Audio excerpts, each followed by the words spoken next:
The Principal Teachings of Buddhism. This is Class 4. We will be talking about what makes a good student and how you can distinguish authentic Dharma. At the end of this class, you should be able to list and describe the 3 qualities of authentic Dharma. These are also listed in Reading 4. You should also have a general idea what the Kangyur and Tengyur are. Collectively, these form the Buddhist canon, the Tibetan Buddhist canon. And also you should be able to list the 3 qualities of a good student, which is actually in your Reading 5.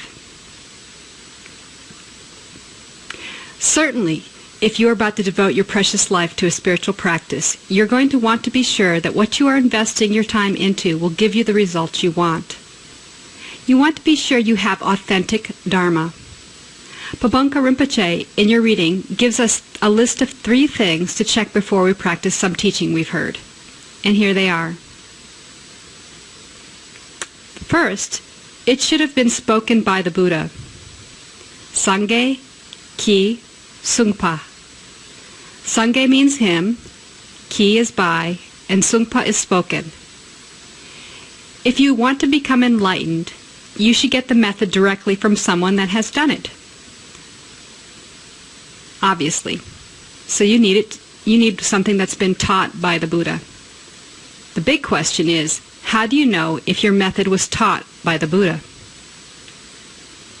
One sure way is to check to see if it's part of the Tibetan Buddhist canon. This is a collection of books considered to be authentic Dharma. The canon is divided into 2 parts. One is the Kangyur, and the other is the Tengyur. The Kangyur is the speech of the Buddha, and the Tengyur is a collection of commentaries written by Indian and Tibetan masters. Let's consider the Kangyur, since it meets our first criteria of being the actual words of the Buddha. The Kangyur originally contained 300 to 400,000 books. In the 8th and 9th century, we began to see a decline in Buddhism, with an extinction of Buddhism in India that was completed in the 13th century with the arrival of the Muslims into India. The Muslims are sometimes credited for eradication of Buddhism in India, but this is controversial since the decline became centuries earlier. Now, there are 1,108 books left of the actual word of the Buddha. The losses are discussed in the Dharmakaya. And Tibet has the most extensive library of these books left. But you can see we've gone to less than 1% of the original books and lectures that were given by the Buddha. Buddhism was essentially destroyed in India, the land where the Buddha originated.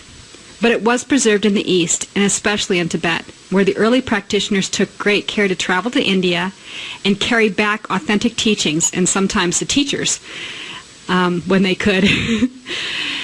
The Asian Classics Institute, the organization that's put together this talk, is carrying on this tradition by bringing these teachings to the land of the red-faced people, as the Buddha foretold.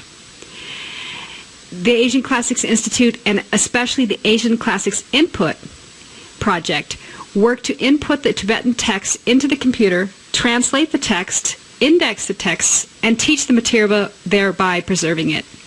I am eternally grateful that I had access to this information. Now, the Kangyur can be divided into 4 sections. The Vinaya, which basically means vowed morality, and the word for Vinaya in Tibetan is Dolwa, and we saw that in the 10 characteristics of a good teacher.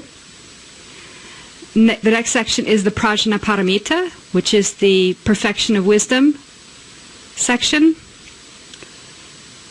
There are 3 sections of Sutra, and Sutra just means an open teaching of the Buddha. And then there's also a section on Tantra, which is the secret teachings of the Buddha. So our first characteristics of authentic Dharma is that the Buddha taught it. The second characteristic is that sages or wise people, which is what that word pandit in Tibetan stands for. So sages or wise people should have scrutinized it. Now here's the quote directly from the text, which is in your reading. It should have been cleaned of any errors.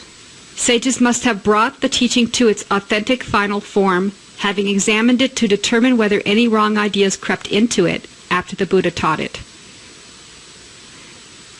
So wise people need to have read the work and checked it to make sure errors didn't creep in. It was 500 years after the Buddha spoke that his work was written down. The people then had incredible memories, and people just memorized what he said verbatim when he spoke it. And then they passed it down. It was a verbal lineage.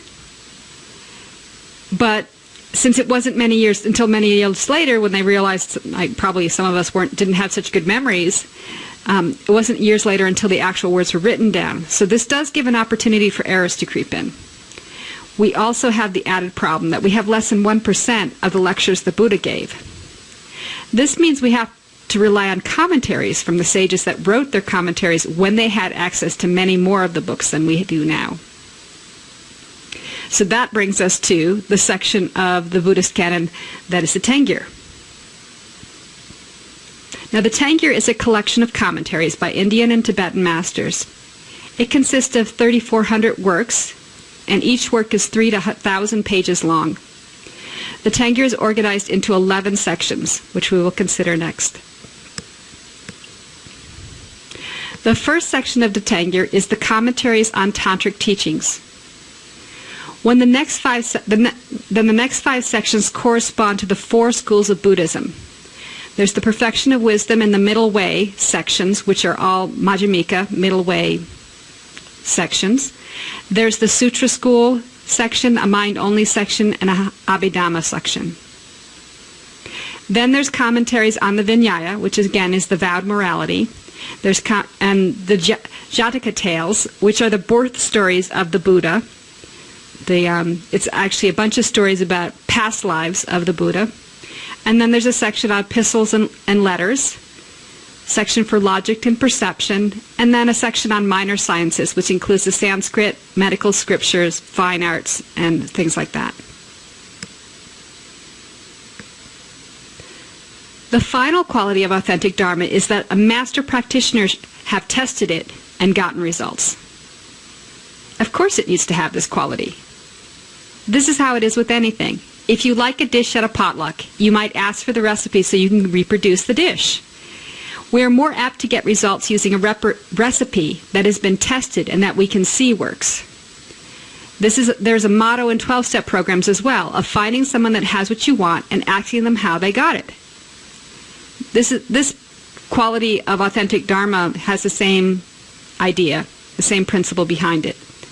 If the Buddha taught the method and it appears to be handed down to us free of errors, it still isn't worth the paper it is on if someone that is a master practitioner can't get results when they use it. Your reading says, it should have brought true realizations to the heart of master practitioners once they have heard, considered, and meditated upon it. And then it must have passed to us through the various generations of an unbroken lineage. So this is foretelling that we're in the degenerate times of Buddhism, basically. And so there's not as many master practitioners, there's not as many realized masters. But the key thing here is that we should be able to go back in time. If our teacher's not a realized master, then we should be able to trace them back to someone who actually did do this stuff and had realizations. So in summary, the 3 qualities of authentic Dharma is 1, that the Buddha taught it, sages have scrutinized it and removed errors, and finally, master practitioners have used it and gotten results. If all 3 of these things are present, the Dharma is authentic and it will not fail you. And I believe that the Dharma you're getting in these courses has all those qualities.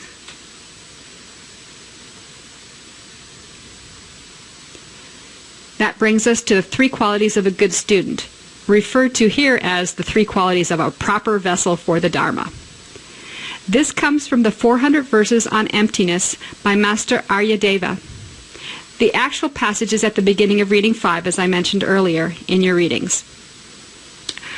Aryadeva was the student of Nagarjuna. Nagarjuna is considered the founder of the Madhyamika school, or the Middle Way school, of Mahayana Buddhism. So in fact, him and his student are considered kind of co-founders of that, brought that school about. So this is, and you can see this is during a period of time where the collection of Buddha's teachings was still intact before the degeneration and loss of them that started, or was pretty heavy in the 8th and 9th centuries. 3 qualities of a good student. Surne means impartial or open-minded. Literally, sur means corner and ne means stay. I imagine the person that stays in the corner is not taking sides and getting in the middle of the debate. Hence the translation of surne is impartial or open-minded. So that's corner stay, someone who stays in the corner. Londen means intelligent. A proper vessel for the Dharma must be in the top 1% of the population and be able to use their mind to analyze a question and come to their own conclusion, and then be able to live by this intellectual understanding. It also needs to be a person that's ambitious and capable, so that once they understand something, they're able to actually apply it in their lives. For instance, you can go through and look at karma and emptiness and be able to understand how lying might be a problem. But you need to be also capable of stop lying, especially in a culture like we have now that supports lying and cheating. You know, there's a lot of attitudes like, oh, I'm just cheating the institution, like the government or a big box store, that it's okay lying and cheating in those cases. So that's a cultural thing that we have. So these are the 3 qualities of a proper vessel for the Dharma, that the vessel be impartial and open-minded, that they be intelligent. So not only are they able to hear everything, they can then scrutinize it. We don't want someone who just takes everything on face value. If that was the case, then the next person who comes along that's wearing robes, they'll just listen to whatever they say and be off on a different tangent. So we want somebody who can really scrutinize the material and make their own decisions. So there needs to be somebody who's smart and can figure things out. And then beyond that, of course, once you hear the teachings, to be able to want the result, to want enlightenment, to want to improve your life, and then being capable of doing that. So having enough discipline and having enough ability to apply the principles. That concludes this class. The homework, there's 2 questions for you, one on the qualities of authentic Dharma and one on the qualities of authentic student. Your memorization assignment is to memorize the first line of the 3 principal paths, or getting down into text now, which is I bow to all the hoi and holy lamas. And then your meditation continues to be 15 minutes each day contemplating renunciation. So again, next class we're actually going to talk about samsara and renunciation. So we're actually going to start getting more into the text in terms of those properties. So we've done the background in terms of looking at, your memorization statement is kind of a holdover from last week, where we looked at the high and holy lamas. We looked at the qualities of a teacher. And then this week there's the 4 lines on this being a path that will bring you realizations, will bring you the path of the victors, basically. So here again we're looking at what's authentic, what is a path of the victors. So that's what we're talking about today, is the path of the victors being authentic Dharma. And then the lines in the reading or of the root text also talk about the fortunate ones seeking freedom. So that's going to be, those are the qualities of a good student. Who are the fortunate ones seeking freedom? The students of this. As usual, remember to record the date and time of your meditation, and let's take some time to dedicate the goodness of what we've just done to the benefit of all sentient beings. Bless you, and we'll see you again soon. Bye.